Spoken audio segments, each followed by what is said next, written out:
আপনাদের নদিয়া জেলার পল্লী গ্রামের শফিক ছেলেটা, হ্যাঁ কথা মিললো না মনে হয়? কথা মিললো? আমরা এরকম অনেক লোকের নাম বলে দিতে পারি।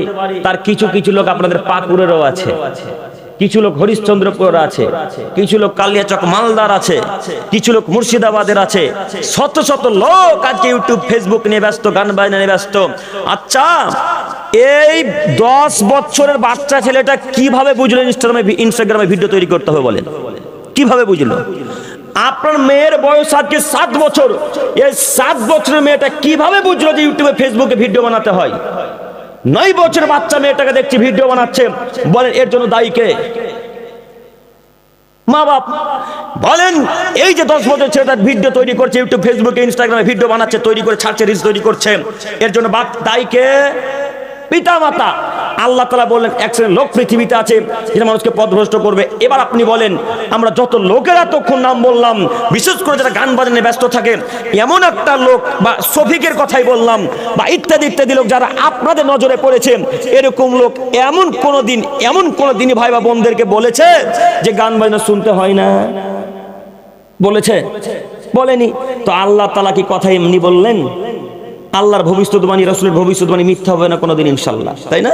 তো তিনি তো বললেন এক শ্রেণীর লোক আছে পৃথিবীতে যারা পথভ্রষ্ট করবে মানুষকে, যারা এখন এইভাবে ইউটিউব ফেসবুকে রিলস তৈরি করছে নোংরা গান বাজনা দিয়ে, এরা কি মানুষকে পথভ্রষ্ট করে না? করছে তো।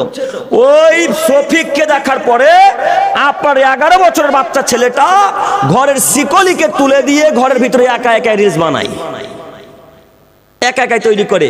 আর আপনার স্ত্রীর নীতি আর কি বলবো? আপনার স্ত্রীর নিয়মটাও খুব খারাপ। আপনার বাচ্চা মেয়েটা খুব কান্নাকাটি করছে, খুব কান্নাকাটি করছে, এত কান্নাকাটি করেছে যেন মনে হয় মারা যাবে, হার্ট ফেল করে দিবে। যখন কান্নাকাটি না থামতে পারলো, তখন আপনার স্ত্রী এক পর্যায়ে বলছে, আম্মু ওই দেখো শোকেসের উপরে ফোন আছে, ফোনটা নিয়ে ভিডিও দেখো। এরকম আপনার স্ত্রী বলে না? বলে তো। স্ত্রী বলবে কিসের জন্য? আপনি তো বলেন যখন কান্নাকাটি সহ্য করতে পারেন তখন ফোন ধরিয়ে দেন না হাতে, দেন তো। তো ওই ছেলেটা আব্দুল কাদের জিলানী হবে না শয়তান হবে? জি, ওই ছেলেটা এখন ইমাম বুখারী হবে? ওই মেয়েটা এখন আয়েশা রাদিয়াল্লাহু তাআলা আনহা হবে নাকি? ও তো গান বাজনা দেখে দেখে দেখে দেখে দেখে একবারে হ্যাবিট হয়ে গেছে তার, কিভাবে কি করতে হয় না করতে সব জানে। তা আপনার স্ত্রীকে আপনাকে বাধা দিতে হতো, আপনাকে বলা লাগতো, রহিমা মেয়ে যত কান্না করবে করুক, তাকে ফোন তুলে দিবে না, প্রয়োজনে তাকে তুমি চকলেট কিনে দাও, প্রয়োজনে তাকে কেক কিনে দাও, প্রয়োজনে তুমি তাকে কোলে নিয়ে কাজকর্ম বন্ধ করে তাকে চুপাও, কিন্তু ফোন হাতে তুলে দিও না। কেন? এই বাচ্চা ছেলেটার হাতে যদি ফোন না তুলে দাও তো কান্নাকাটি করবে 1 ঘন্টা 2 ঘন্টা, আর যদি ফোন তুলে দাও তো কান্নাকাটি সারা জীবন করবে। কথা বুঝেননি? সারা জীবন কান্নাকাটি করবে। আপনাকে আমি অনুরোধ জানাচ্ছি সম্মানিত মুরব্বী সাহেব, আজকের পর থেকে আর গান বাজনার নিকটে হব না ইনশাআল্লাহ, ইনশাআল্লাহ, ইনশাআল্লাহ। তো এখন তাহলে তওবা করেন, যত গান বাজনা আছে সব ডিলিট করে দেবো ইনশাআল্লাহ। পারবো? পারবেন না? মোবাইল চেক করলে তো প্রায় মোবাইলে গান বাজনা আছে, নাই? আচ্ছা, আপনার এটা ফোন, এই ফোনটা আপনার, তো এই আচ্ছা এই ফোনটাই ভাই, এই ভাইকে আমি ফোন লাগালাম, তো এই ভাইয়ের ভেতর একটা গানের আওয়াজ আসছে, যেটাকে কলার টিউন বলেন না কি বলেন আপনারা? কলার টিউন বলেন তো, যেটা গান সেভ করা থাকে ভেতরে। তো এই গানটা আমি শুনতে পেলাম না এই যুবক ভাইরা শুনতে পেল? যে ফোন করবে সে পাবে শুনতে। তো যে ফোন করলো তার একটু শান্তি তৃপ্তি হলো যে না যাই হোক একটা গান শুনলাম, কিছু তো একটা পেলাম, একটু মজা তো পেয়েছি। তো গানটা শুনে কার লাভ হলো বলেন তো? যে লোকটা শুনলো তার একটু মজা হলো, জাহান্নাম হবে চাই না হবে তখন পরের বিষয়। তো যে শুনলো তার একটু ভালো হলো, তো এই ছেলেটার কি লাভ হলো বলেন? কি লাভ হলো? ও আব্দুল করিম ভাই, বুঝেননি? জাহান্নাম আমি একাই যাব? হ্যাঁ, যত পাকুড়ের মানুষ, মুর্শিদাবাদের মানুষ আমাকে ফোন করবে, এদের সবাইকে একত্রিত পাপী করে সবাই মিলে জাহান্নামে একসাথে থাকবে। এদিকে তার বিদ্যা কিন্তু ঠিকই কাজ করে, ইসলামের দিকে তার বিদ্যা কাজ করে না। ওকে যখন বলা হয় প্যান্টটা টাকনুর উপরে পড়ো, তখন ওর মনটা করে গরম হয়ে যায়। ওর প্যান্ট আর টাকনুর উপরে থাকবে না, ওর প্যান্টটা টাকনুর নিচেই নাকি লাগে। দেখুন কত লোকের প্যান্ট টাকনুর নিচে আছে, নাই না?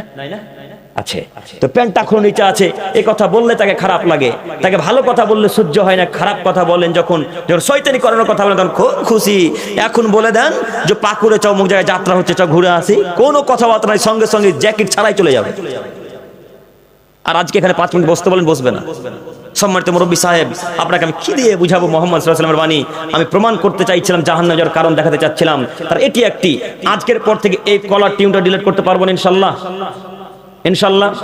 আপনারা কিভাবে বুঝে নিলেন যে গান বাজনা হালাল? কিভাবে বুঝে নিলেন? এমন একটা আয়াত, এমন একটা নুসখা, এমন একটা রেওয়ায়েত, এমন একটা হাদিস, এমন একটা সাহাবীদের কল, এমন একটা ইমামদের কল প্রমাণ করেন যে এইখানে গানের কথা বলা আছে, এখানে গান বাজনার কথা বলা আছে, এই গান হালাল বা হারাম, এই গান হালাল বা জায়েজ, এমন একটা প্রমাণ করে দেন।